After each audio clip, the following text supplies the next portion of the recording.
Welcome to the series of Pakistan Studies Quick Preparation for BCom and ADC exams. ये Pakistan studies की quick preparation series की video है BCom और ADC exams के लिए।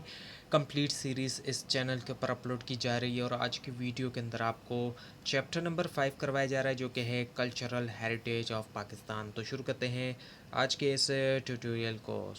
पहले है overview of Pakistan cultural heritage. इसका एक ओवरव्यू हम देखते हैं। हिस्टोरिकल सिविलाइजेशन की हम बात करें पाकिस्तान का जो कल्चर आता है वो हमें हिस्टोरिकल सिविलाइजेशन से भी हमें दिखाई देता है। जो यहाँ की अपनी जो सिविलाइजेशन है, हज़ारों साल पहले की हम जो सिविलाइजेशंस देखते हैं। इसके अलावा कल्चरल डाइवर्सिटी हमें दिखाई देती है। मल्टीपल एथनिक ग्रुप्स हमें दिखाई देते हैं, मुख्तलिफ़ एथनिसिटी के लोग दिखाई देते हैं, मुख्तलिफ़ कौमों के लोग हमें दिखाई देते हैं। उनके यूनिक कस्टम्स हमें दिखाई देते हैं, मुख्तलिफ़ तरह के उनके कस्टम्स हैं, मुख्तलिफ़ उनकी ज़बानें हैं और उनके ट्रेडिशन हमें दिखाई देते हैं पूरे के पूरे पाकिस्तान में अगर हम देखते हैं। आर्ट एंड आर्किटेक्चर हमें दिखाई देता है। पाकिस्तान के जो हेरिटेज है उसके अंदर आर्ट हमें दिखाई देती है और आर्किटेक्चर हमें दिखाई देता है। इसके अलावा रिच म्यूज़िक ट्रेडिशंस है, मुख्तलिफ़ तरह के म्यूज़िक, मुख्तलिफ़ इलाकों के हमें म्यूज़िक जो है वो दिखाई देते हैं। इसके अलावा कल्चरल प्रिजर्वेशन है। प्रिज़र्व करना जो हेरिटेज है, इससे क्या होता है, जो नेशनल आइडेंटिटी है उसको फोस्टर किया जाता है। वो ज़रूरी है फोस्टर करने के लिए नेशनल आइडेंटिटी और प्रमोट करने के लिए यूनिटी जो है डाइवर्सिटी के अंदर। So now the architectural heritage. अब आर्किटेक्चरल हेरिटेज की बात करते हैं हम। पाकिस्तान का जो आर्किटेक्चरल हेरिटेज है ये ब्लेंड है, मिक्स है। किसका? इस्लामिक, पर्शियन, सेंट्रल एशियन और जो ब्रिटिश कॉलोनियल स्टाइल है, इन सब का एक ब्लेंड है, एक मिक्स हम कह सकते हैं इसको। तो ये जो है वो हमें कई सारे जो है वो, अगर हम देखें, ये कंट्री जो है वो होम है कुछ आइकॉनिक जो आर्किटेक्चरल मार्वल्स हैं साउथ एशिया के अंदर। आइकॉनिक मुग़ल मॉन्यूमेंट्स हैं। तो मुग़ल एरा को ही अगर हम देखें तो एक प्रोफाउंड इम्पैक्ट जो है इसका हुआ, एक रहा, जैसे कि ग्रैंड स्ट्रक्चर बादशाही मॉस्क है। इसके अलावा लाहौर फोर्ट है।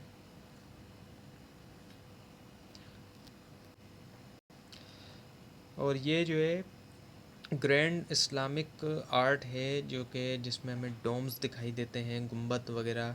और इसके अलावा जो कोर्ट यार्ड्स हैं, एक्सपेंसिव कोर्ट यार्ड्स। इसके अलावा अर्बन एंशंट अर्बन प्लानिंग देखें, अगर हम कदीम दौर की सिविलाइजेशन अगर हम देखें तो इसमें हमें मोनजोदाड़ो को हम देखें जो कि इंडस वैली सिविलाइजेशन का हिस्सा था। तो उससे हमें पता चलता है कि वहाँ पर एडवांस किस्म का जो है वो ड्रेनेज सिस्टम था। वहाँ पर जो है वो पानी जो है वो ऐसा नहीं होता था कि सड़कों के ऊपर खड़ा हो जाए। हालांकि शहर हमें दिखाई देता है तकरीबन 2500 BC, यानी वो शहर कम कम से कम भी 4 साढ़े 4 हज़ार साल पुराना था और वहाँ पे हमें ब्रिक वर्क भी दिखाई देता है। उसके बावजूद भी वो इतना एडवांस था कि ऐसी प्लानिंग हमें आज के शहरों में भी हमारे यहाँ के बहुत कम ही हमें दिखाई देती है। अच्छा, कॉलोनियल आर्किटेक्चरल फ्यूजन अगर हम देखें तो जो कॉलोनियल पीरियड तो उसने इंट्रोड्यूस किया विक्टोरियन और जो गॉथिक आर्किटेक्चरल एलिमेंट्स हैं, और उनका एविडेंस हमें दिखाई देता है फ्रेयर हॉल और जो कराची पोर्ट ट्रस्ट बिल्डिंग है। और ये स्ट्रक्चर रिफ्लेक्ट करते हैं जो फ्यूजन है ईस्टर्न और जो वेस्टर्न आर्किटेक्चरल ट्रेडिशन है उसका। सो now the music and performing arts. Music जो है इंटीग्रल पार्ट रहा है पाकिस्तान की जो कल्चरल आइडेंटिटी है उसका। और ट्रेडिशनल पाकिस्तानी म्यूज़िक अगर हम देखें तो उसके अंदर हमें कव्वाली दिखाई देती है। इसके अलावा एक ये जो है एक इसको, अच्छा, इस कव्वाली को अगर हम देखें तो ये जो है एक फॉर्म है सूफ़ी डिवोशनल म्यूज़िक का। और इसके अलावा हमें गज़ल जो है वो दिखाई देती है जो कि पोइटिक एक्सप्रेशन है। और इसके अलावा फिर फोक है, फोक म्यूज़िक जो कि वेरी करता है रीजन के साथ। और क्लासिकल स्टाइल भी है जो कि रूटेड है एंशियंट ट्रेडिशंस के अंदर। रीजनल फोक इंस्ट्रूमेंट्स अगर हम देखें तो उसमें मुख्तलिफ इंस्ट्रूमेंट आते हैं, जैसे कि बलूची बांजो है और सिंधी यक तारो है। इसके अलावा पंजाबी ढोल जो है ये रिप्रेजेंट करते हैं जो रीजनल म्यूज़िक हेरिटेज है उसको। और क्लासिकल म्यूज़िक इंस्ट्रूमेंट को अगर हम देखें तो उसमें हारमोनियम है, तबला है, सितार है, सरंगी है, ये जो है आते हैं इसमें। और कल्चरल म्यूज़िक फेस्टिवल अगर हम देखें तो जो म्यूज़िक फेस्टिवल्स और कल्चरल इवेंट्स हमें दिखाई देते हैं पूरे कंट्री में, उसमें सेलिब्रेट किया जाता है रिच म्यूज़िकल हेरिटेज को और इंश्योर किया जाता है कि उसको ट्रांसमिट किया जाए जो आने वाली फ्यूचर जनरेशन्स हैं उन तक। और इन ट्रेडिशन का मतलब ये नहीं है कि सिर्फ एंटरटेनमेंट हो, बल्कि एक ये सर्व किया जाता है एज अ मीडियम के तौर पे स्टोरी टेलिंग के लिए, स्पिरिचुअल एक्सप्रेशन और जो सोशल कमेंट्री होती है। सो ट्रेडिशनल क्लोथिंग की अगर हम बात करें पाकिस्तान की, जो ट्रेडिशनल क्लोथिंग है पाकिस्तान के अंदर वो वाइब्रेंट रिफ्लेक्शन है कल्चरल डाइवर्सिटी की। और हर रीजन के अंदर हमें कुछ डिस्टिंक्ट स्टाइल और फैब्रिक और एम्ब्रॉयडरी की टेक्निक जो है वो हमें दिखाई देती है, यानी कि हर रीजन के अंदर कुछ अलग डिज़ाइन हमें दिखाई देता है। जो कपड़े हैं हमारे यहाँ पे ट्रेडिशनल जो ड्रेस है अगर हम उसको देखें, और जो नेशनल जो ड्रेस है वो शलवार कमीज़ है। और ये ऐसा ड्रेस है जो कि मैन के लिए भी बनता है, मतलब इनके मैन का जो स्टाइल है वो अलग होता है और जो वुमेन का है, लेकिन दोनों ही के लिए होता है, यानी कि मैन की शलवार कमीज़ और वुमेन की भी। और साथ में इसकी जो है वो वेरिएशन होती है डिज़ाइन के अंदर भी, मुख्तलिफ़ तरह के हमें डिज़ाइन दिखाई देते हैं और इसके फैब्रिक भी। जो वुमेन शलवार कमीज़ होती है उसके अंदर एम्ब्रॉयडरी वगैरह होती है, मिरर वर्क होता है, इसके अलावा बीड वर्क और इस तरह की चीज़ें जो है वो शामिल होती हैं। और अगर हम मेंस के ट्रेडिशनल अटायर की बात करें तो मेन का जो ट्रेडिशनल अटायर है उसके अंदर टर्बन आ जाता है जिसको पगड़ी कहा जाता है। इसके अलावा वेस्ट कोट और शेरवानी भी आता है जो कि स्पेशली इसको पहना जाता है फॉर्मल और वेडिंग ओकेशंस वगैरह के दरमियान जो है पहना जाता है इसको। अच्छा, अब ये जितने भी ट्रेडिशनल जो क्लोथिंग है यहाँ की वो इसी हिसाब से है कि एक तरफ तो वो क्लाइमेट के हिसाब से भी हो जो यहाँ का क्लाइमेट है, क्योंकि अगर यहाँ अरब स्टाइल या कोई और तरह का कोई ब्रिटिश वगैरह टाइप के ड्रेस पहना जाएगा तो फिर वो क्लाइमेट को भी एक तरफ असर करता है, और दूसरी तरफ जो सिग्निफाई करता है ये सोशल स्टेटस, रीजनल आइडेंटिटी और कल्चरल हेरिटेज को भी।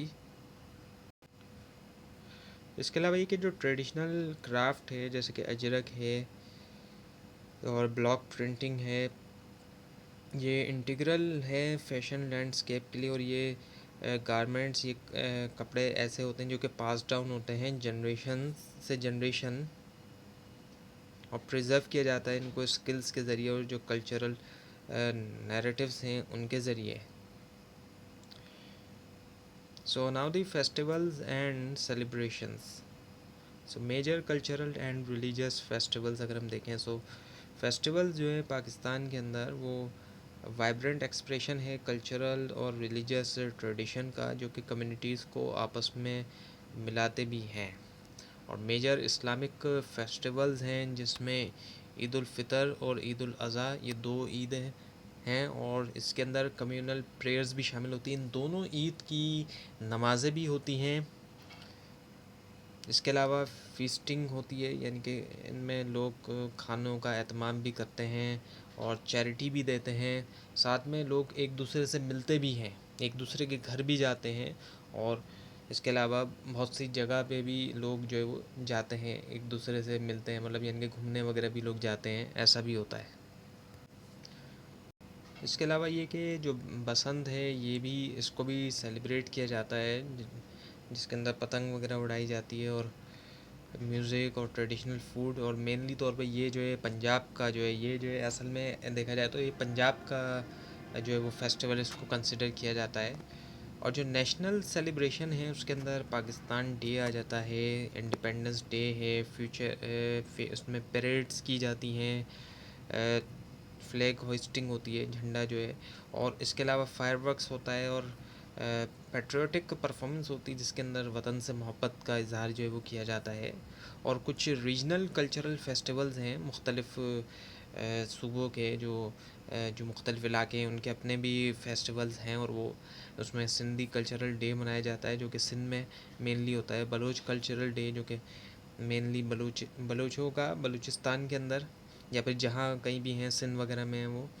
और इसके अलावा शांदूर पोलो फेस्टिवल होता है, और ये फेस्टिवल ऐसे हैं जो रीजनल हैं, ये एक डाइवर्स एथनिक ट्रेडिशन को जो है वो दिखाते हैं कि मुख्तलिफ जो है एथनिक ग्रुप्स यहाँ पर जो है वो मौजूद हैं।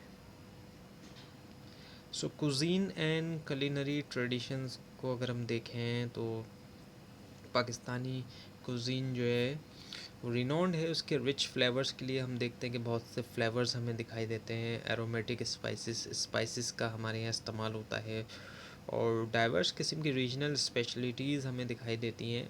और ये रिफ्लेक्ट करता है एक ब्लेंड, यानी कि जो हमारे यहाँ जितने भी कुजीन वगैरह हैं तो हमें एक ब्लेंड मिलता है, उसमें एक मिक्स है साउथ एशियन, सेंट्रल एशियन और मिडल ईस्टर्न जो कलिनरी ट्रेडिशंस है उनका एक मिक्स हमें दिखाई देता है। और इंग्रेडिएंट्स यूज़ होते हैं जैसे कि वीट है, राइस है, लेंटिल्स हो गए, इनके दालें वगैरह, ये तमाम चीज़ें इनका इस्तेमाल जो किया जाता है। और जो पॉपुलर डिशेस अगर हम देखें, जो पॉपुलर हमारे यहाँ की जो ट्रेडिशनल डिशेस होती हैं उसके अंदर बिरयानी बहुत ज़्यादा पॉपुलर और एक कॉमन डिश है जो अक्सर हमारे यहाँ बनती है, घरों में भी बनती है, और लोग जो है रेस्टोरेंट्स में जाकर भी खाते हैं। बहुत से बड़े बड़े रेस्टोरेंट्स जो है वहाँ पर लोग जाते हैं, और बड़े बड़े रेस्टोरेंट भी, छोटे भी, और हर जगह जो है ये हमें दिखाई देती है, मिलती हुई दिखाई देती है, बिकती हुई दिखाई देती है हमें ये। और इसके अंदर भी हमें काफ़ी सारी वैरायटी जो है वो दिखाई देती है बिरयानी के अंदर भी। इसके अलावा निहारी, ये भी हमारे जो है वो डिश है जिसके अंदर मीट का जो है वो इस्तेमाल जो है वो किया जाता है। और इसके अलावा बहुत सी तरह के कबाब जो है वो भी बनाए जाते हैं। सो हर चीज़ जो है वो उसका एक यूनिक टेस्ट है। जितनी भी ये ट्रेडिशनल डिशें हैं, बिरयानी हो गई, निहारी है, कबाब वगैरह है, इनका यूनिक टेस्ट है और कुकिंग टेक्निक भी इनकी अलग है। और इसके अलावा जो ब्रेड, हमारे यहाँ पे जो ब्रेड है वो नान और जो है वो रोटी है जो हमारे यहाँ की ब्रेड है, और पराठे वगैरह का भी जो है वो इस्तेमाल किया जाता है। अब अगर हम बात करें रीजनल स्पेशलिटीज़ के हिसाब से, हर रीजन के, हर सूबे की जो स्पेशलिटी है, स्पेशल डिश कौन सी है, तो उसमें हमें काफ़ी सारी जो है वो वैरायटी जो है वो, और जो है मुख्तलिफ रीजनल फूड्स दिखाई देती है, जैसे कि सिंधी बिरयानी जो कि सिंध के अंदर, इस तरह पंजाबी साग जो है वो पंजाब के अंदर, बलूची सज्जी जो है बलूचिस्तान के अंदर, और पश्तून चपली कबाब जो है केपीके के अंदर। और इसके अलावा festive sweet and street foods, street food भी काफ़ी वाइब्रेंट है, और इसके अंदर भी हमें कई सारी चीज़ें दिखाई देती हैं, जैसे कि समोसा हो गया, बन कबाब वगैरह हो गए, चाट हो गया। और अगर हम मिठाइयों की बात करें तो उसके अंदर गुलाब जामुन है, जलेबी है, और खीर, ये हमें जो है वो काफ़ी पॉपुलर है। वैसे तो और भी बहुत ज़्यादा हैं, लेकिन ये जो है वो पॉपुलर स्वीट्स हैं।